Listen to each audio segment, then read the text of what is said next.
What is up guys, and welcome back to another video on this channel. If you are new to the channel, then be sure to subscribe with post notifications on. And here is 10 times Gordon Ramsay was ruthless.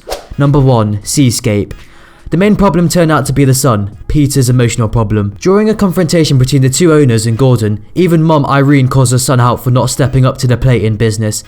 In a weirdly touching moment, Gordon challenges Peter by having him confront his emotional issues in a boxing ring, which was filled with interchanging put-downs and pep talks. Served on the fish. When I served him the salmon, he did have something to say about the pesto sauce. Oh, hey, can we crab cakes? Parsley everywhere. God. No? I freeze them, yeah. He says they taste like they're frozen, that's all. Really? Yeah. They've got it wrong on the menu. It's not a crab cake. It's a crap cake. Because I feel if I eat any more, I'll be crapping for the next 105 years.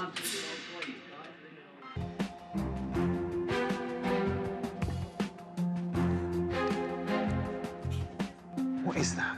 That is pesto. Number 2. Prohibition Grill. With an owner who doesn't care about a restaurant and didn't understand that things could be wrong, Prohibition Grill was a tough revamp for Gordon. Rishi, the owner, spends the entire episode as an airhead, much to be distant of Gordon, who is trying to get her to recognise the faults she keeps denying. Number 3. Casa Roma. Clearly needing an in-her-face confrontation, Gordon closes the restaurant down and demands that the owner, Nyla, fires the head chef, Eric. After making several good points and agreeing that the head chef was only there for the money, both Gordon and Nyla agree that they need to move forward. Usually, Gordon would put the option on the table to fire his chef, but in this episode he explicitly says to fire the problem. Number 4. Burger Chicken. Stealing your son's money and using it to open a restaurant is already a bad business tactic, but having it mismanage staff and tension between every person in the restaurant is not a way to success. The burger kitchen was opened by Alan, Jen, and through theft, Daniel Saffron, and the kitchen was run by the aggressive chef David. Number 4. Bazzini. Bazzini was a rough situation for Gordon. While everything was not lost thanks to Sharon, the pastry chef, the rest of their restaurant was a disaster. Owner and chef Paul Bazzini mucked about through the whole episode.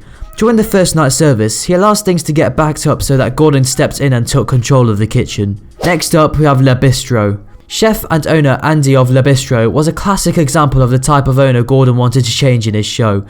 A full ego and filled with a lack of care for his sinking restaurant, Andy again and again proved his incompetence to not progressing with Gordon's help. Through several tactics including tapping Andy on the boat with a former customer's complaints, Gordon tried to reach Andy to no avail. Number 7. Charlie's. Gordon held nothing back in his time at Charlie's. Co-owner Tiana seemed to not take the situation seriously. Even worse, the chef actively ignored Gordon the whole time he was there. Purchasing it after work, there was a waitress, usually her family's home and collateral. Tiana didn't change a single thing when she took over. Number 8. Amy's Baking Company. Amy's Baking Company is arguably the most infamous restaurant Gordon ever visited. Even before Gordon shows up to the eatery, there are major problems as owners Sammy and Amy almost get onto an actual fight with a customer. High tensions, extreme egos and major delusions made their pair terrifying to watch. Number 9. Hot Potato Cafe. Not convinced the cafe was able to be helped, he left the restaurant but is shortly followed by the owners. Having a street side conversation, Gordon tells the owners that they don't care, making sure not to blame the chef for their decisions. His words convinced them to step up their efforts and care about what they were involved in. And finally, number 10. Twin Pranksters. Twin pranksters Jim and Jeff owned the Capri for 14 years before finding themselves in a dire enough situation to call Gordon. The two are emotional and fun-loving, which makes it a lot harder to see them failing at the beginning of the episode. While their light-hearted antics make for fun entertainment, their culinary and business prowess leaves a lot to be desired. Anyway guys, that's all for today. I've been your host Ramps. As always, if you enjoyed today's video, then be sure to drop a like and a comment down below in the comment section. Be sure to comment down below any times you thought Gordon Ramsay was absolutely ruthless. Until next time, I'll see you in the next video. Take care.